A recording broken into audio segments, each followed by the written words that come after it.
Hey everyone, welcome to another edition of AI Insiders by AI Marketers Guild, part of the Marketecture Media family.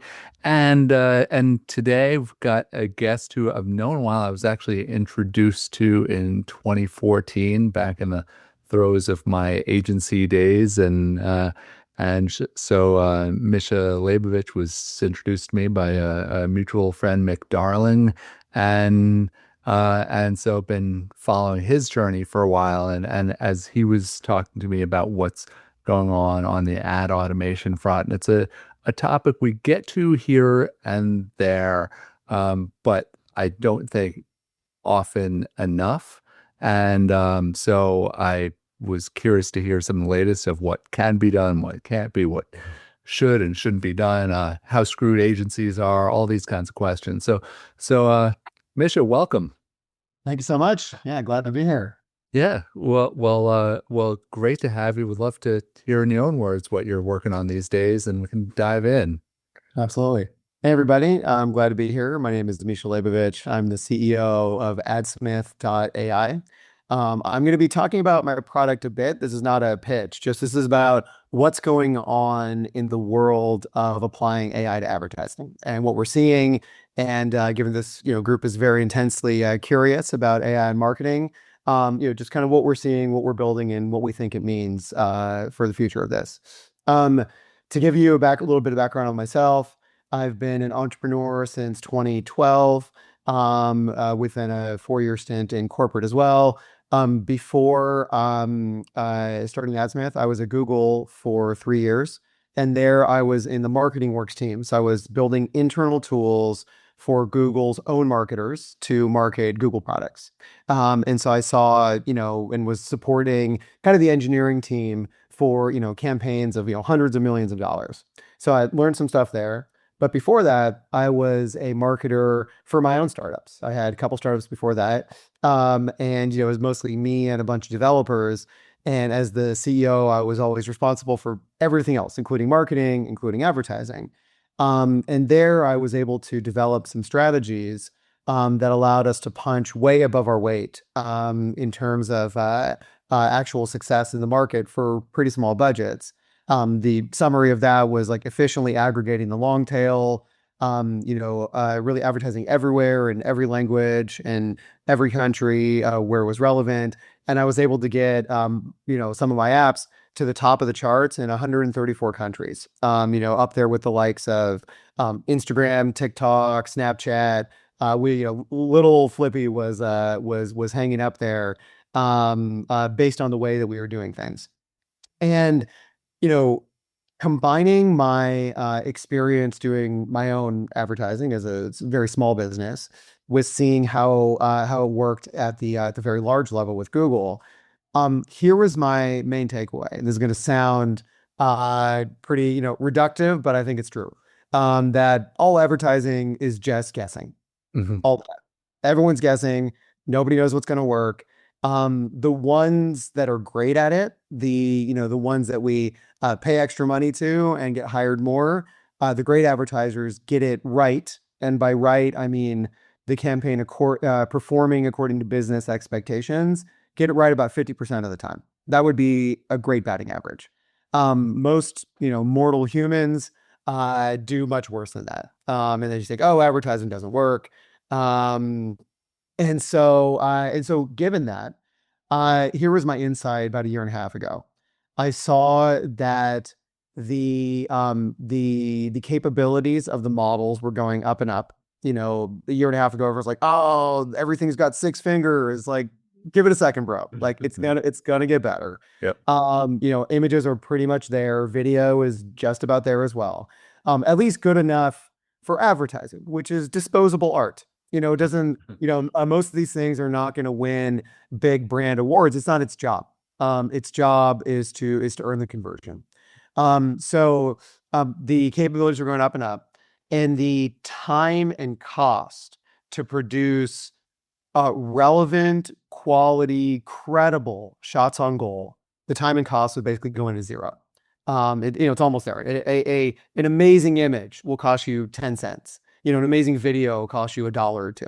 This is like fundamentally way different than it's ever been before.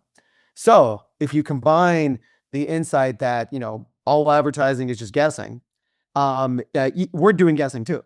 With the the understanding that we can now produce orders of magnitude more guesses.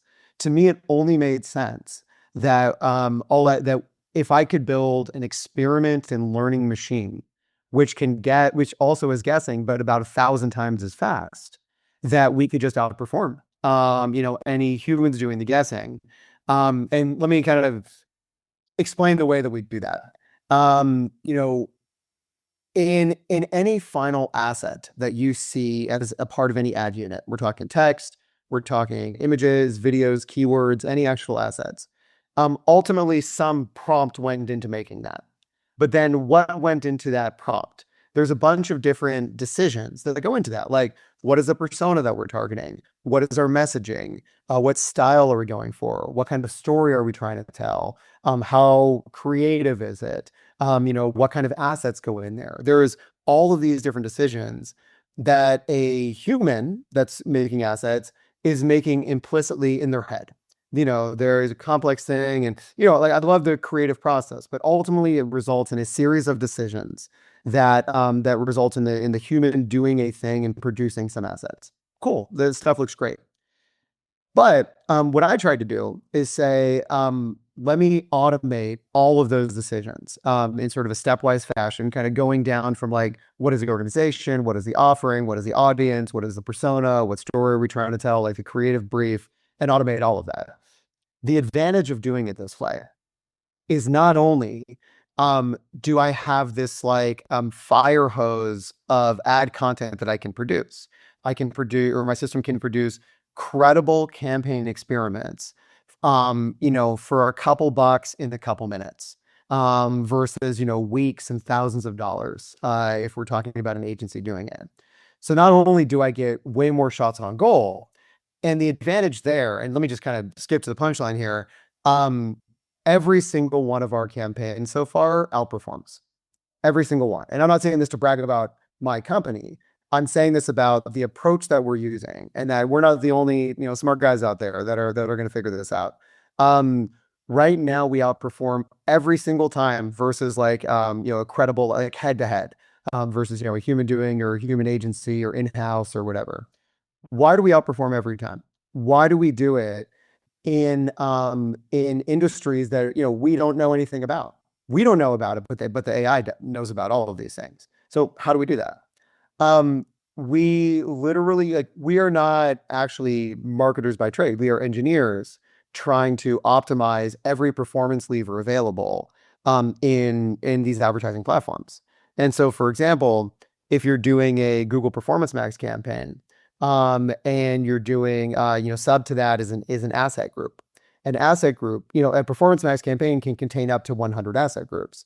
An asset group can contain up to 20 images, 25 captions, 50 keywords, 15 videos, 6 site links, all of that.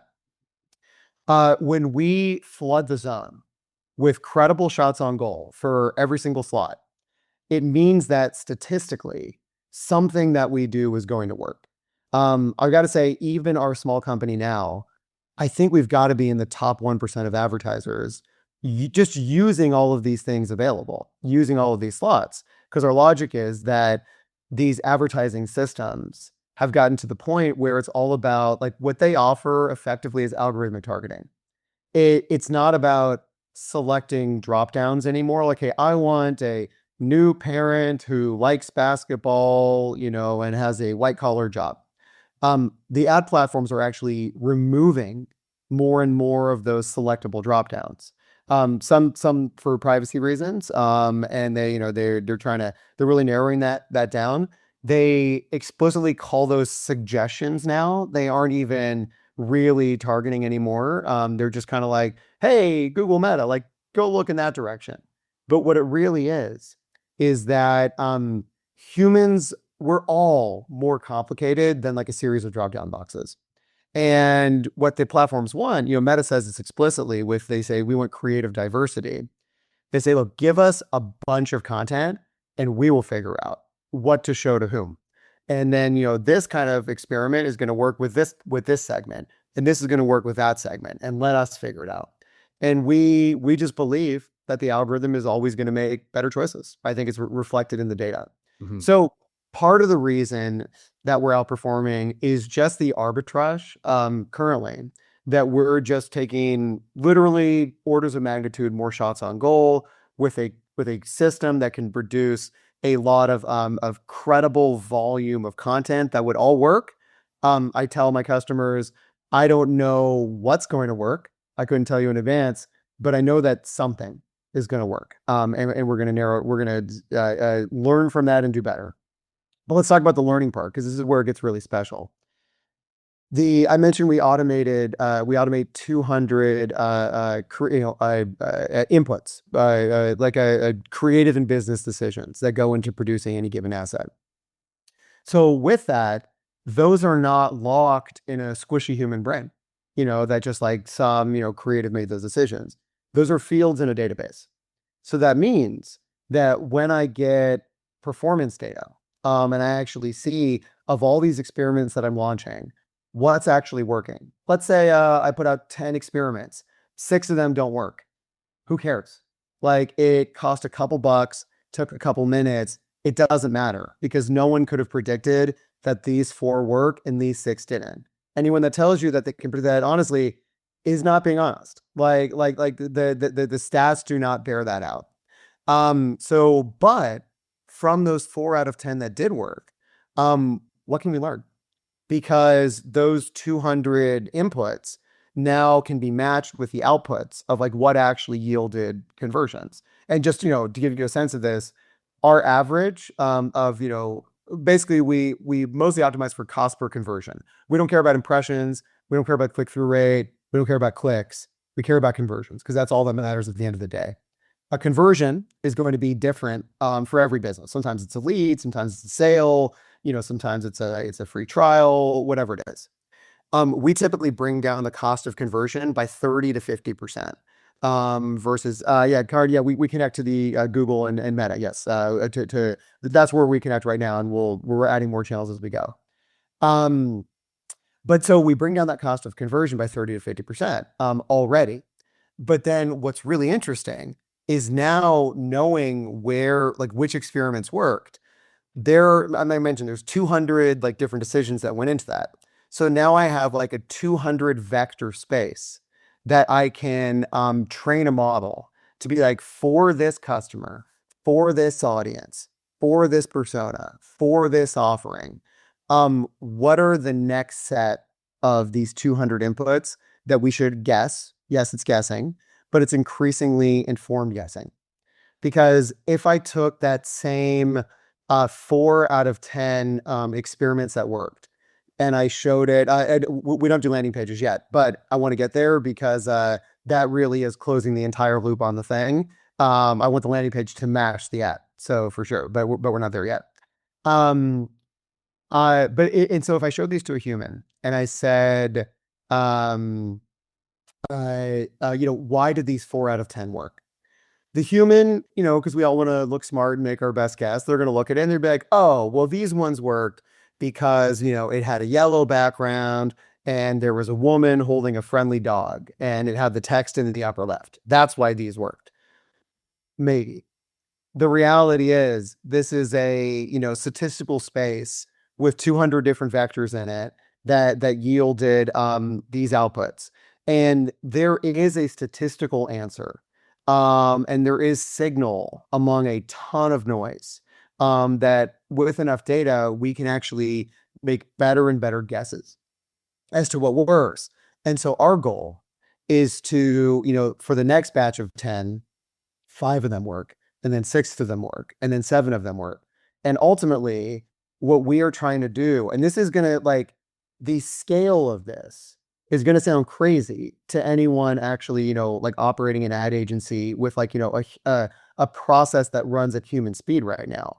But when I talk about a Google Performance Max campaign, that it can contain up to 100 asset groups, and that represents one experiment for us, that we are over time for every customer filling all of those slots, every single one. and then, killing losers, leaving the winners, and just filling it all in until it's, all killer, no filler. Like it's literally everything is working and driven completely statistically until the moment that an experiment doesn't work anymore. And then thank you for your service. See ya. Replace it with a new one. The goal is to have, dozens of experiments launching for every customer every day, and to really automate this entire thing. So that's kind of the gist of what we do, and we fashion ourselves as an AI ad agency. I'm sure you all have seen there's like a phrase among investors. It used to be software as a service. Now it's service as software, where the budgets for services actually dwarfs budgets for software. But as AI increasingly enables us to provide these services, more and more of those dollars are going to move over to, those services being offered by software. And so, an ad agency is inherently a services business. Then they have tools on the back end to enable them to do those things, but ultimately it's services. And to give you a sense of the scale here, there are about 400,000 ad agencies in the world, and the spend on these is about $400 billion per year. So there is a lot of budget here to go after. The spend on actual ads itself is about $1 trillion, but the spend on these services to make those ads happen is about 400 billion. And you know, it is, I'm sure some of you here run agencies, and I'm sure they're wonderful, but it is also pretty cliche to hear customers be like, yeah, I'll share some examples. Yeah, and I'll get some questions here in a moment. Um, I to hear customers like complaining about, oh, I tried this agency, they made all these promises, they tried these things, but ultimately I didn't get results. Is a lot of money spent, and just the economics of the human labor to do that not only means that you can try way fewer experiments, but also you're pricing out a lot of businesses from getting professional marketing services in the first place. Just to give you a sense of that, of all of ad spend, about 40% comes from startups and small businesses, small to medium businesses. These are businesses for whom the economics of hiring an agency and the cost of human labor doesn't really work. It doesn't work for them. It's too large a percentage of their budget. It doesn't work for the agency because the spend is too small and they don't have enough to spend on the labor. So we see an enormous opportunity here. And so, to be honest, when I started this, my thought was, okay, look, we might serve some customers directly. But also, maybe we'll work with agencies, and maybe agencies will be it'll be B2B to like B2B to B, I guess. Like agencies will use us as a tool for their customers and all of that. I gotta say that the feedback and response from most agencies has been reasonably hostile. Because I understand. Like I understand that we are explicitly going after their margins. And we are trying to offer a better experience for lower cost and higher performance. And we all know that there's going to be getting a lot of disruption with AI, and we're gonna sort all this out. I'm long-term optimistic in humanity and our glorious future here, but it's gonna get messy in the meantime. So I'm not here to talk about, oh, this is going to supercharge agencies. Like, hey, anyone that wants to work with us will be happy. Anyone that wants to use my tool, I don't care if they're an agency or a business or a customer themselves.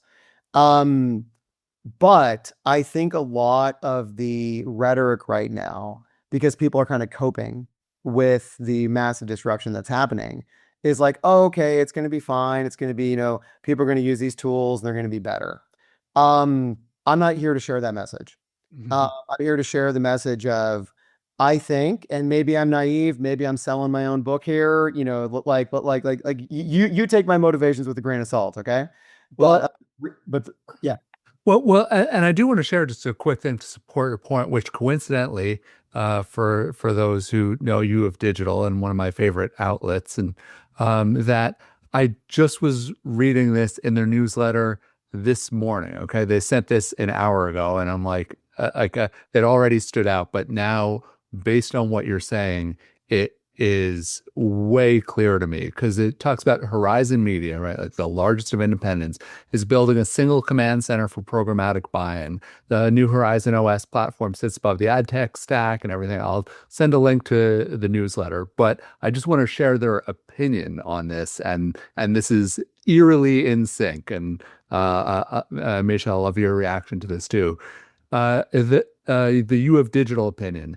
This is a step in the right direction for agencies, but it disrupts the traditional agency model, which is charging for services to do this work, not tech. They'll have to evolve their entire positioning and pricing in order for this to work. yeah, yeah. I mean, I think, and that is still, in my opinion, a pretty soft-handed approach, Mm. because at the end of the day, when when when a system can provide every single one of those services, then what exactly is the agency doing? And what value do they still add in the chain here? So like look, put it this way, my goal with AdSmith is to provide world-class marketing services, around advertising, but we may expand to other types of marketing after that. I went to advertising first because that's where the money is. So world-class service to companies of any size around the world, done instantly, and at the highest level of performance. And I know these are all big claims, but I think to talk about, I'm going to go through like the kind of steps of the services that an agency provides and talk about how we are approaching automating every one of these things. And then I'll get to the list of questions here in the chat. So why do agencies exist in the first place? Um, Advertising is complicated, particularly now. I mean, these ad platforms, like I've been using these ad platforms for, 15 years, and I still find it confusing. There's all kinds of knobs and levers. There's all kinds of different choices you can make. There's the amount of content that you need. It's very difficult to do every step of it. And then we even have things broken down into creative agencies, strategy agencies, brand agencies, performance agencies, media buyers, all of these things. Um, that It makes sense why businesses that are good at making tennis rackets or whatever they do, say like, we don't have these internal capabilities. Let's outsource this stuff. Makes total sense. But ultimately, an agency is a compendium of jobs to be done. It does those jobs in a package, and it abstracts the complexity from the end customer. And up until this point, absolutely, you needed humans to do that. There's so many subjective things and judgment things and all of that made total sense. But we're getting to this point now where, particularly with conversational agents as the interface between the ultimate advertiser, and the ad platforms, conversational interface, the ability to have a kind of like series of agents. I think the word agent is highly overused. I'm long-term bullish, but right now I think there's a lot of hype. I don't believe in some single agent that can do everything and has all the tools at their disposal. I think that there's too much opportunity for it to go off the rails currently. Ask me again in a year, but currently. But I do believe in a kind of like team of coordinated agents where, like, this is my keyword agent, this is my media buyer agent, this is my image review agent, and then sort of a controlling agent to know how to dole out the work. I do believe that that works.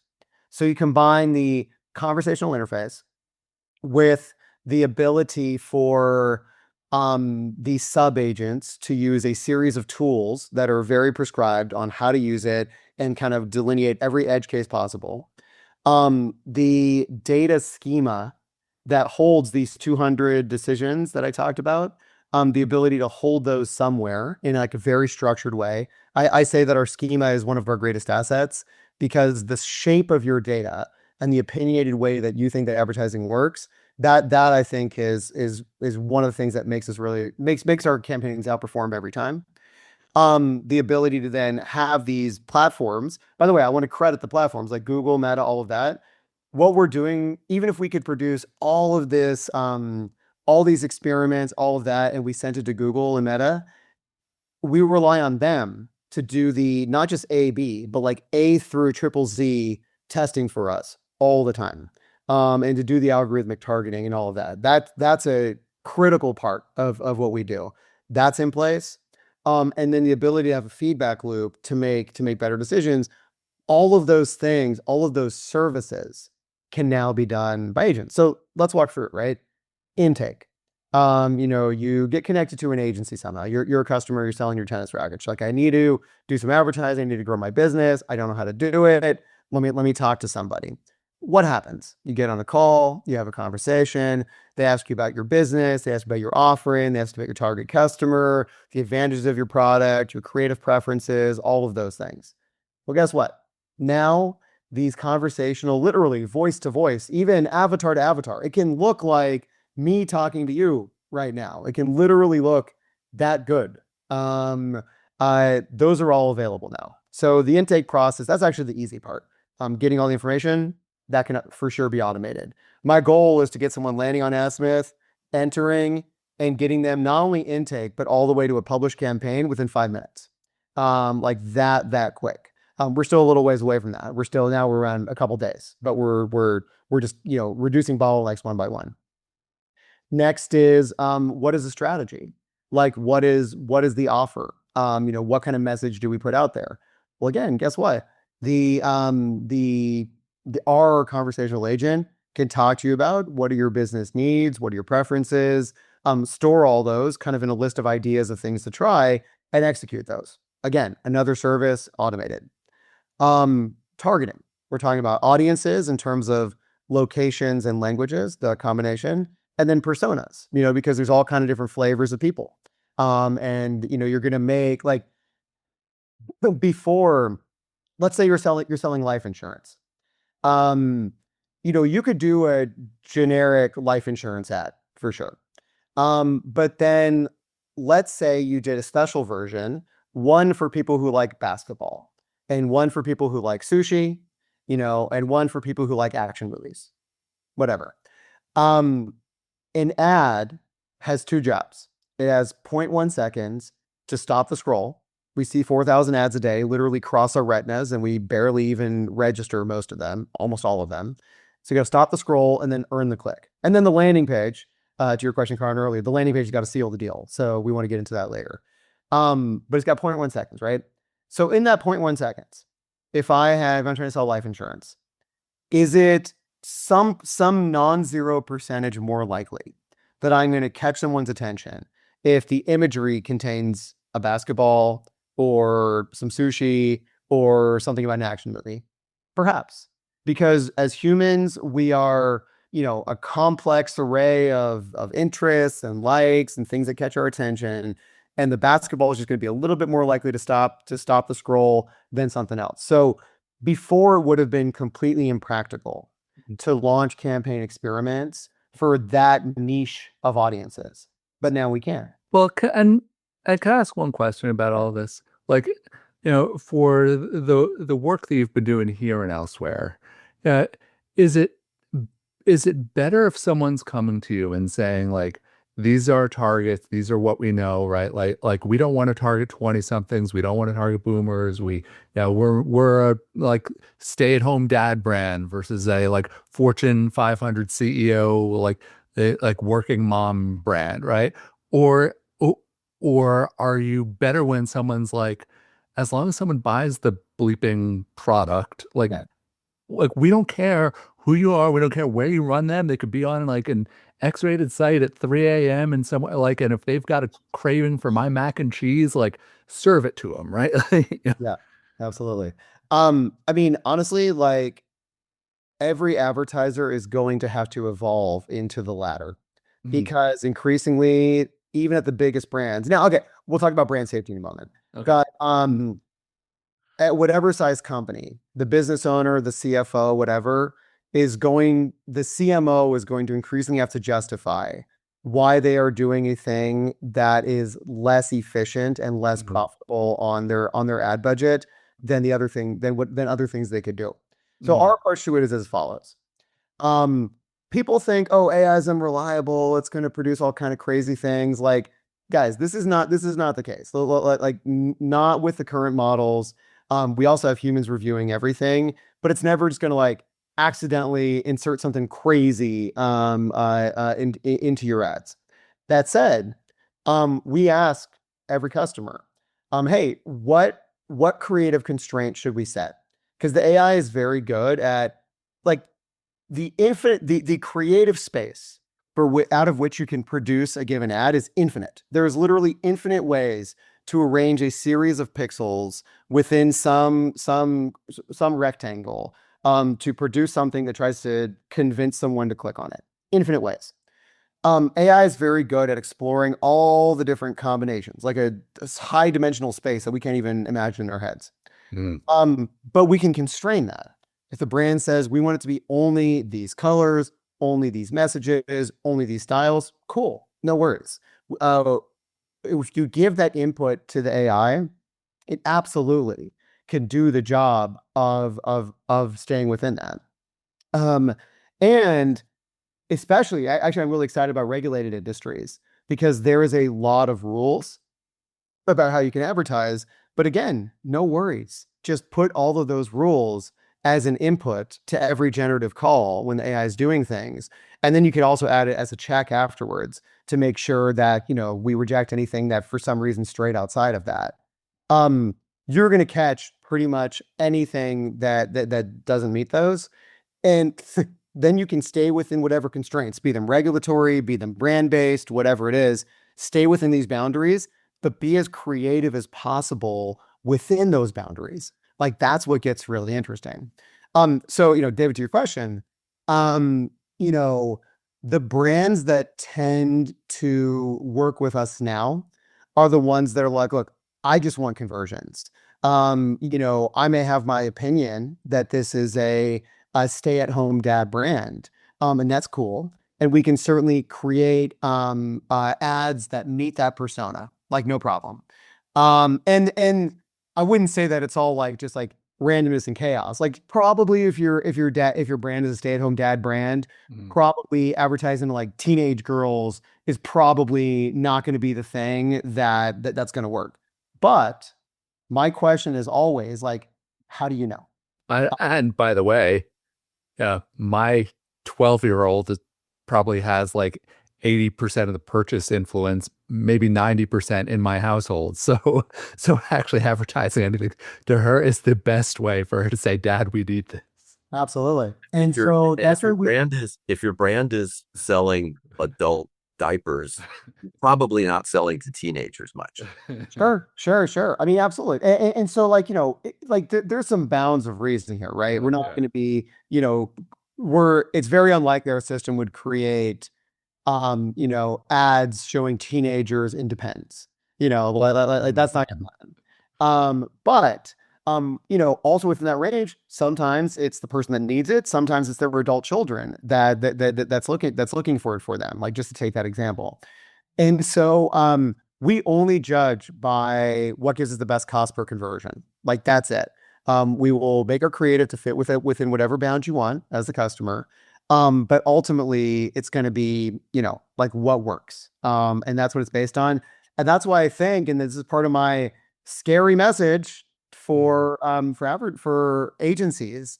Um, Look, believe me, don't believe me, whatever.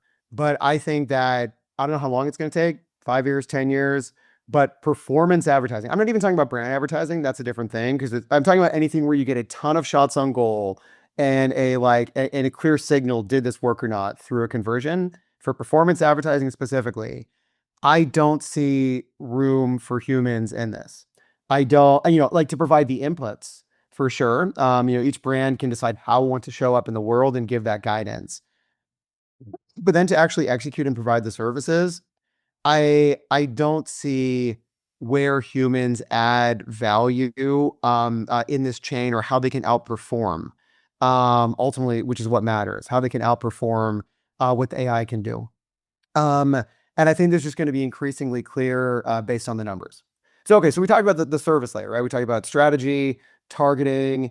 Now let's get to creative, right? Keywords, copy. People say, oh, it needs the human touch, it needs the human experience. It needs to have the lived experience of the empathy of being a human. Yes, that's true. But the thing is, the AI has all this by virtue of all of the things that we as humans have already created. The AI has internalized what the human experience is by the content that we can produce, and ultimately can produce stuff that increasingly is going to be like, look, like there's a million different ways that we can, sell this product. There's a lot of different messages we could use. Let's try all of them and see what resonates.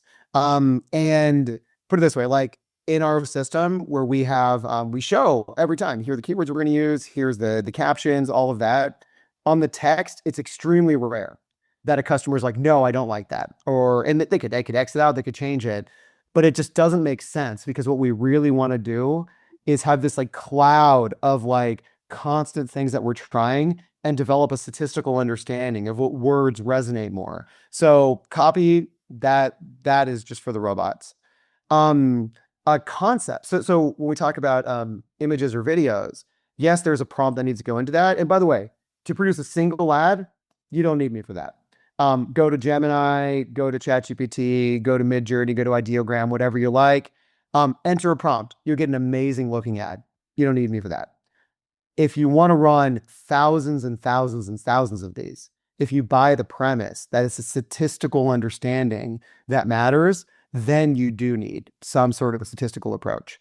But coming up with those concepts for every one of those prompts, I'm a creative guy. I can come up with maybe 15 ways to sell a sandwich, but I can't come up with like 300 ways to sell a sandwich. So again, having the AI come up with the concepts and varying these concepts, that matters because humans get stuck around local maxima, around our own creative preferences and beliefs on what works. The AI doesn't care. The AI explores anything that's credible. Again, so that's a creative strategist, not needed, I'm sorry to say. The production of it, images, videos, all that, I have zero creatives on staff.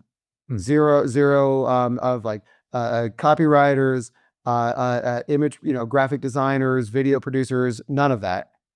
It's not needed. Especially if you're going to take this approach of a statistical thousands of time more experiments, which I think is going to prove out to be the only approach that works. Not only for my company, other companies will do this too, but I think there's going to be the approach that works. Again, another service thing, creative agencies, like, again, we're talking about brand design, different story. There you get one shot on goal. But if you're doing performance advertising, you have thousands of shots on goal, different story. Let's talk about the placement.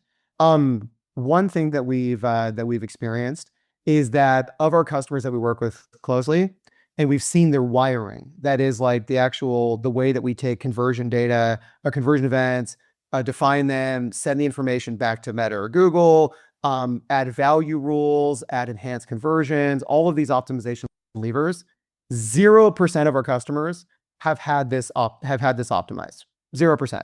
Everyone has something messed up. So again, like this is very, very difficult to do. And my team's only good at it because we do it all day, all the time. And this is our specialty.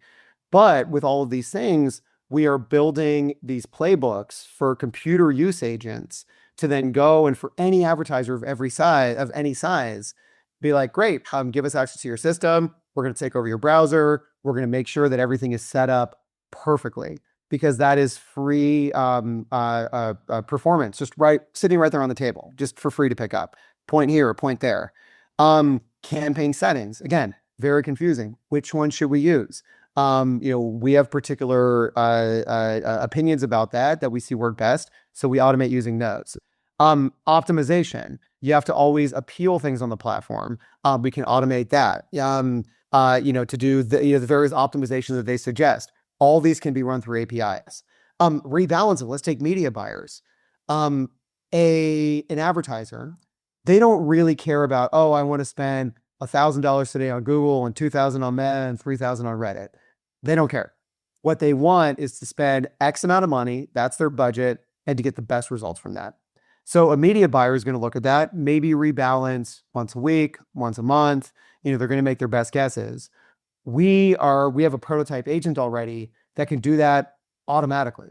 And literally all you do, it's amazing what these tools could do now, but you take the CSV of all of the performance data for the past 30 days or 6 days or however you want to do it, give it to the agent, say, hey, for all of these different objects at the campaign level, the experiment level, across channels, how should we rebalance budget and which experiment should we kill? And it looks at that and the recommendations it gives, I'm telling you guys, are right every time. It's just numbers. And so again, this is another part of the service layer that humans or that AI can do. So all of that, just every optimization possible. Like my goal is to make it to where I think we're on the track here, to where ultimately anything with a human at any part of that, it can't have the throughput and the speed to compete. Now, let me tell you about the part that's hard, the part that's going to take us the rest of this year and probably, if I'm being honest, most of next year too. The service layer, even though everything that I'm saying about, yes, conversational agents can handle that, and we can extract learnings and we can feed that to the agents, do the right thing. Humans and customers are messy. We're all messy. And we say things in different orders and we contradict ourselves. And then we say we want one thing, but then shown it again, we change our minds, and it's messy. And there's no getting around that. And sometimes the smaller the advertising, the less sophisticated, the more opinions they have, and then the more that changes because it's very emotionally driven, whereas our thing is entirely statistical. So how do we handle that? That's the thing that we think about a lot. And the thing that's going to take us the longest is to make it to where no matter, like the way we're designing this is like on the left sidebar, you just have this agent that's always there and you can just talk to anytime, to always figure out, they start a conversation. It might be from like, we don't understand what context they're starting from. They might switch topics midstream. They might say something that contradicts something before. Ultimately, all of those need to turn into fields and databases that are learnings that we can feed into generative AI calls for all the things that we're going to do. And how to sort through a bunch of messy conversation and turn that into the right structure and then implement that correctly and have the thing they said now supersede the contradictory thing they said before. These are not trivial things. And so that's the thing that's going to take us the longest. But our approach is, look, we've already automated the back end, the production layer. We are working on, right now, we on top of our service, which is 10% of the spend, our service fee, we offer a white glove service for an extra $1,000 a month. And we offer that with humans right now. We're using that as the opportunity to understand every edge case. And we are nowhere near the bottom of that list yet. There are so many edge cases we do not understand yet. But as we do that, and we're like, okay, we've pretty much seen all these things before, we are just gradually removing bottlenecks. Like, I'll give you an example. Right now, it might take my my account manager for the white glove service maybe 15, 20 minutes to produce an experiment. And the bulk of it comes from looking at the images and saying yes or no to different images. Because even now, even with AI models being amazing, there are still, you might reject half, or you might even reject 3 to 1. If you like, they cost 10 cents, so who cares, right? But still, that probably takes 3/4 of our time to do that. But guess what? Like, we can produce an image review agent that passes every image once it's produced to an agent that says, hey, here's like the 30 things that can generally be wrong with an image. The logo has a problem, the text is weird, the human has 3 arms or whatever, right? You name it. It looks at it and then says, basically yes or no. And I'm pretty sure we can tune this to be not too restrictive, not too permissive, like just the right amount to be efficient with this. With that, I've reduced the time for her to produce an experiment from 20 minutes to 5 minutes. That's just a series of things. Like all of these things, we just cut time until an agent handles everything. Anyways, so that's our ultimate approach. I've been monologuing for a while. Maybe I'll get to some questions here if anyone has live, or I can ask the answer the questions in the chat. Yeah. Who's got some? Okay, we've got a couple hands coming up. So Adam and then Emily. Yeah. So Misha, first of all, thank you for all this. Really, really cool stuff. I like that. As a fellow ad tech nerd, I love the way you're thinking about all this. I guess I kind of wanted to push on that last mention of the 10% of media 10% of media spend model, because it's always been the case that when you go from 1 million to 20 million in spend, it's not like it's 20x the effort, but now that asymptotic thing is just going to make you more vulnerable to SaaS platforms that come along, and they're like, no, this is just a license fee, and okay, fine, maybe it's tiered a tad bit on spend levels, but I wonder if you could unpack that a bit. I'm sure you. Sure. I mean, absolutely. Like as spend goes up, we certainly have in mind to then to kind of like lower the percentage as the spend goes up, for sure. But let's talk about the reason why we're doing that model in the first place. So it was kind of an easy one to slot into because that's kind of the industry standard right now. But more to the point, I think increasing with AI systems, you want to pay based on results and performance, like of outcomes. Now, my ideal is to actually charge some percentage of the profits that a customer makes based on our ads. That's ideal. Then it's a no-brainer, right? You're running the full loop and the measurement piece for them. You could. Well, yes, but here's the problem is like, I have to get pretty embedded in their ERP systems or whatever it is to know what the actual profit or sales are. And so we're not at that level of sophistication yet. I absolutely want to get there. But for now, the spend is sort of a proxy for that, because if it's working, they're going to keep spending and they're happy to pay my 10%. And if it's not working, they're going to stop and I'm not going to make any money anymore. Also, if I were your client, I would just drive so many other costs through and crush the synthetic profit. Yeah. So ultimately, yes, we want to get as close to the value as possible. This is our answer for now. I'd like to even get to the point where we can provide marketing finance, where for stuff that's working and we have we understand this is working, to where we can put further capital into that, in exchange for like a different kind of upside on behalf of our customers. A lot of different models open up here. But yes, the point is we want to get as close to the value, and this is our answer for now, and that'll evolve over time. Thank you. Yeah, this is really fascinating. I'm coming from a very different angle. I work in nonprofit marketing and communication, so I'm kind of trying to figure out how to potentially like leapfrog over these, absurd advertising and agency costs and like just get to the point of trying to get our messages out there.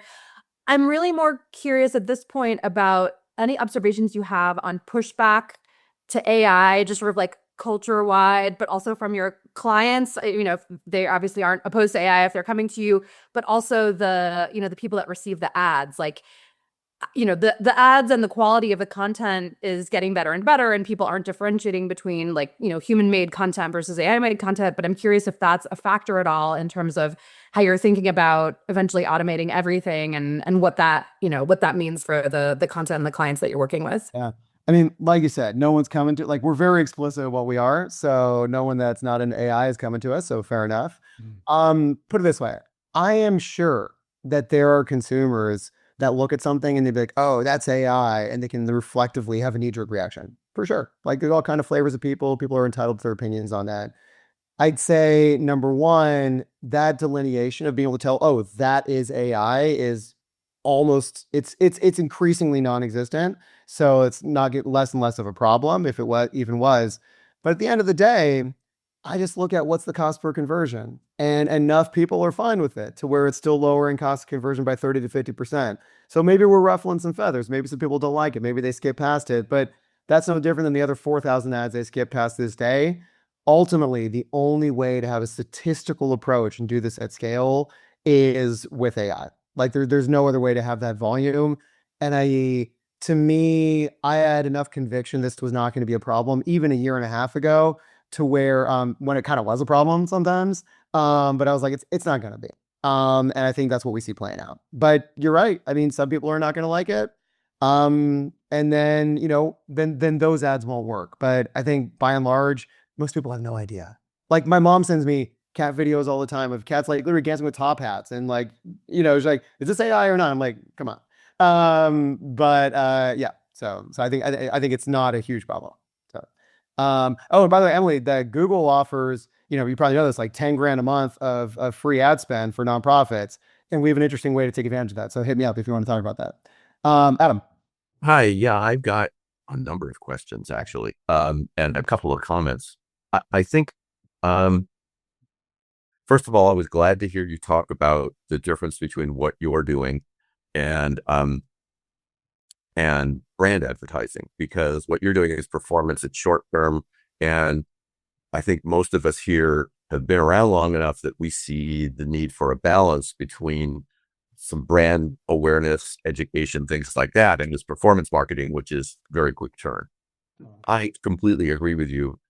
There's a lot of AI that can handle this kind of stuff. There's a lot of AI that should be in this. Ultimately, I think a hybrid model is what we'll end up with. But I was wondering from early in your talk about, you do all of this stuff algorithmically. That's backwards looking. So, it's all historical. How do you get new stuff in there? How do you get, gosh, maybe we should try this market. Maybe this other kind of advertising will work. Maybe this other channel will work. Do you account for that in your algos? Yeah, absolutely. So, okay, let's take it. So in terms of channels, like, yes, like right now we are connected to two channels, like the two big ones, Meta and Google. But ultimately I'm trying to get 30, 50, like if there's an API where I could send campaigns to like a digital advertising displays in Omaha and I can get performance data back, we will absolutely use that. Like any way that we can. And I think that a lot of the platforms are overlooked for various reasons. And if we're only optimizing based on performance, any channel, we're always exploring that. In terms of concepts and things to try, AI is extraordinarily creative when asked the right questions. And the way that we handle that is basically for everything that we do, we feed back in, here's the things that we've already tried, and here's how they've done. So let's try some new stuff. And so it inherently, given that our goal is to sample the infinite creative space as effectively as possible, it behooves us to always be trying new things, and then see how those do. Now that's tempered by, it's not all just random shots in the dark. That's where like a feedback loop comes in to try to balance, here's what's worked. And so let's try things in the exploring from these new local maxima that we find. And so where we can find even better local maximum. But yes, like it is, everything is inherently backwards looking because you need data to then see what happened and make better predictions about the future. But those predictions are just always informed with a bias towards trying new things that are more likely to succeed than other new things. And yeah, but that's the only way that we know that, and that's how we outperform as well, because we just try so many goddamn things. Like something is going to work. And Misha, do you have hard stop or do you have? I'm good. Keep talking. Okay. For those who need to go with the hour, that's fine. You can always catch the replay, but we'll keep this open a few more since there are still some questions coming in. Adam, did you have more? And then we can go to Jay-Z. I've got one more, which is that eventually, because this does work for performance advertising, this goes everywhere. Eventually, you're not going to be that unique. Eventually, this becomes the commodity. So what's next?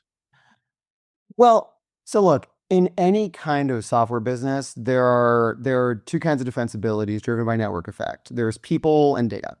And in both of these, your system gets more valuable with either the more people added to it or the more data added to it. So look, I'm very clear-eyed about, like as a builder, this is an amazing time. Like I have built the most sophisticated, useful, economically valuable system I've ever built for like a tenth of the cost of what and I'm a smart guy that's been around, but I'm not unique in that regard. So our approach to this is that ultimately, I talked about, we have this, like I say, our data schema is like one of our biggest assets. The way that we store all those different 200 creative and business decisions that go into every experiment we do, what that means is that the 50th time that we are running an ad for dog food, we are not making random shots in the dark. We are knowing what has worked for this customer, for other customers in this industry, and in general, and what's working right now. Again, because it's constantly changing.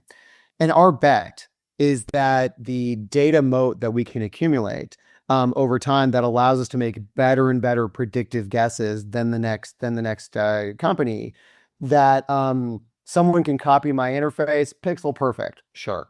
Someone can even, it might be harder, but sort of reverse engineer my schema and figure it out and copy that. It might take a little bit longer, but let's even say that.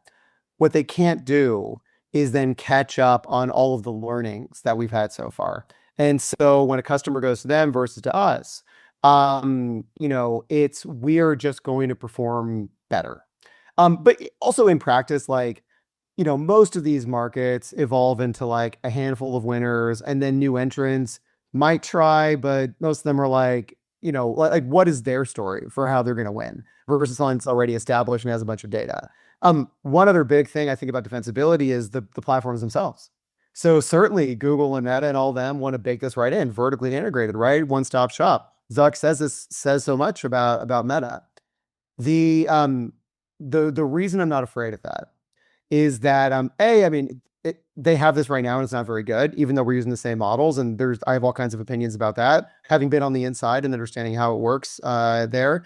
But even if they make that excellent, as good as mine, Google will never tell you to go spend 30% of your budget on Meta.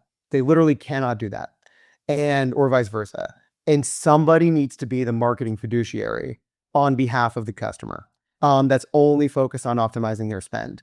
And I think that inherently has to be a layer outside the platforms that's using the platforms most effectively in concert. So that's where I see our places. That's what agencies are doing now. I'm just trying to be a better agency with better performance and better cost structure. So, Juicy. So I don't want to dominate the conversation, but I have a couple other things I'd like to talk to you about. I'll reach out to you offline. Yeah, fantastic. Cool. Thank you. Thanks, Adam. Hey, Misha, thanks for walking through all the agents coordinating, and David, Adam, Karen. It's been a minute, so it's nice to be back into these sessions. Good to see you. Good Thanks. to see you, Jay-Z. What's that? Good to see you. Yeah, I miss you guys. So I work with a lot of early stage startups and do user research and like who they're selling to, and even like what features to build from a product perspective. And so, for example, like they're like, "Oh, I think everyone will buy this," and I'm like, "No, I think only HR is going to pay for it, but maybe all like team members want a meeting AI that tells them if they're being a good collaborative partner or not." And so they're like, "Well, why don't we just spend some ad dollars and see who clicks?" So I'm just curious if you think, you're a solution that replaces like finding an ICP, like the AI will just find your ideal customer profile for you, and you don't have to do the hard work of like prioritizing them in the beginning. Yeah. Early stage. Look, like when we get inputs into like, here's what this organization's about, here's what this offering is about, and we feed that into our persona generation agent, it does a pretty good job.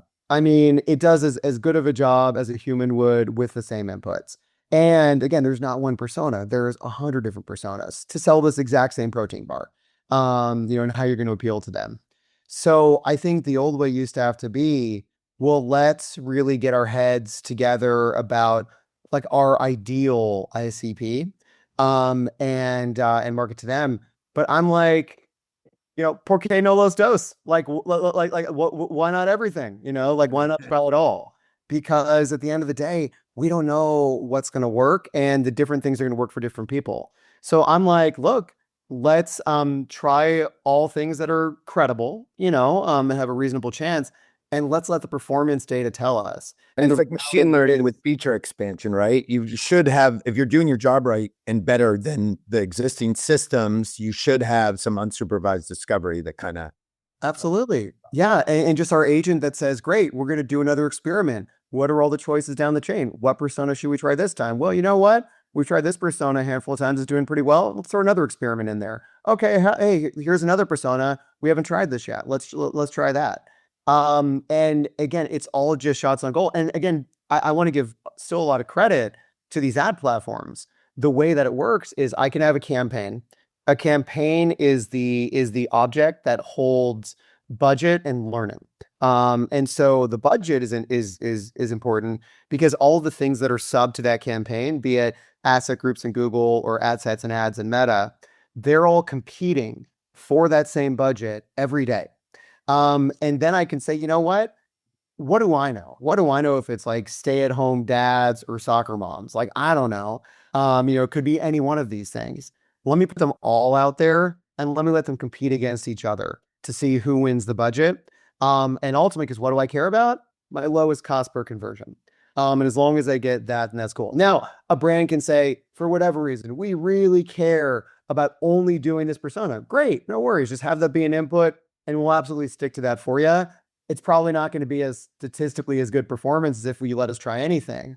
But yeah, but you'll never be a replacement for like some ICP or persona stuff, because even in a perfect world where you're jacked into the ERP and you're able to optimize towards those types of profits and stuff, there's still there's always going to be some e-commerce people who are like, that's cool that you get us these people, but they're not as high as an LTV. Great, but then Down the road. And we know that this person, I mean, I see where you're going with it all, and I definitely agree with that. But also, Jay-Z, I do think there's still a role. Well, but Adam, let me just speak on behalf of the robots here. He's gonna argue. No, I mean, but honestly, because how do we handle this, right? One of the levers that we optimize with these ad platforms, I think a lot of people don't even do that they should, is value rules. So maybe a conversion is not all created equal, and we feed back in, sure, but then this person's going to make us $10,000. This going to make us $4,000. So it's going to train these models to find more of the people that make us $10,000. I agree. I agree with you in a reductionist sense, but I'll give you a great example: elective healthcare, aesthetics, med spa, $300 Botox, $3,000, breast, surgery, 5,000. We were helping a PE roll this all up, and we were like, great, just feed us. Like, we just need to know which ones end up converting to the $300 versus the $5,000, because it's night and day on CAC and LTV ratios and things like that. And the practice management system was such a mess. Like, I mean, you're assuming perfection, and for a lot of industries out there, they will be able to feed that value back into your loops. But it will help. Dude. No, I know it can be a mess. Like we've had to work with customers to kind of try to craft like somewhat elaborate formulas that end up spitting out some sort of value number that we can feed back in. And right now, yes, that is in the realm of human judgment. But as I look at it and I think about, again, we catalog every single one of these learnings. And I think about, could an AI have come up with the same thing, like given the same inputs with the right prompts? And can it ultimately, with a computer use agent or an API use agent, be able to implement this? I do think so. It might take me till the end of 2027, honestly. But I don't see any of these things that an agent can't do. But look, the numbers will always be the judge. Like, that's why I'm in performance. Because it just I think Adam is saying with unsupervised machine learning, you still need some inputs. But I think, Misha, you're saying you don't need any inputs. Like, you'll do the inputs initially. It's like, what is your product? What is your offering? Who do you think your customers are? But after that, it's about, what is the data telling us? That it's not it's supervised by the data. Like in a world of performance advertising, I do agree with that. Question for you: if you're showing up in a different way as an agency, well, no, you're showing up as not software as a service, but service for software. Like, are there are there do you think of yourself as having very different types of collaborators than an agency would? And it's a very selfish question. Chameleon Collective, we're fractional CMOs. You love like talking to agencies because we're running RFPs all the time for, as the fractional CMO. But I don't know, like I think it's a different world of collaborators maybe. Yeah, I mean, look, somebody at the end of the day needs to be a human that visits AdSmith.AI and has a conversation with the thing, or currently, I'm not even there yet. Currently, someone needs to be hands-on keyboard, using the tool. I don't care if it's a fractional CMO or an in-house or an agency or like, I don't even care if it's an agency, if they white label us, as long as I'm getting paid, like whatever, like like we're all good. But I do think that, put it this way, my goal is to have it be that to where the unsophisticated at marketing business owner themselves can just come and just talk to our system the same way they would talk to, an outsourced option, be it an agency or whatever. Sometimes they don't even want to deal with that. And sometimes they want to, delegate that responsibility to a fractional CMO or something else. And like that person will be the one doing it. But I'm trying to optimize. I see the biggest opportunity in helping the least sophisticated advertisers, because they currently, like, that allows me to expand the market of marketing services. It's also realistic, because what I found when I go to try to talk to bigger brands, at least today, if they are big enough to have an internal creative team, it is a no-go. Right. They fucking hate us. Yeah. As they should. I get it. I would too. If sorry, it's either me or somebody else. Somebody's going to be doing this. And so it's we're gonna have to work our way up to the bigger brands until they're comfortable, until they just can't argue economically why not to do this. But yeah, I like serving the smaller brands at first. If we can do that scalably, we have a lot of long tail to scoop up. Awesome. The last question that I need to top, but what's the typical budget for this? What are your clients spending on a monthly basis? We say the minimum, like, this is not a hard rule of thumb. Our system will work with anything, but we tell customers you should spend at least $100 a day for a given campaign. So three grand a month. Then it's going to be in that case, $300 for us on top of that, and then maybe $100 additional for the creative. So maybe like 3,500-ish a month. That would be the minimum. You can go less than that, but I warn my customers, you may not be buying enough impressions for us to have statistical enough learning to really learn from. Because again, we are guessing too, but we're just guessing in the most statistically efficient way. So some people spend way more than that, but if people can't spend that much, then I'm like, look, don't waste your money on advertising. Do something else. Yeah. You need to throw enough shit against the wall, something sticks. Something, if you're, and again, Not to imply that your stuff is shit. no, and look, I mean, like, some of it is going to perform like shit for sure, like anything does, but everything is a credible, this could work shot on goal, and that's what we aim for. Do we have your email? I'll put it in the chat here, just Misha at AdSmith.AI. I also have I know David sent certain earlier, but here's also my LinkedIn. All right. Thanks, everyone.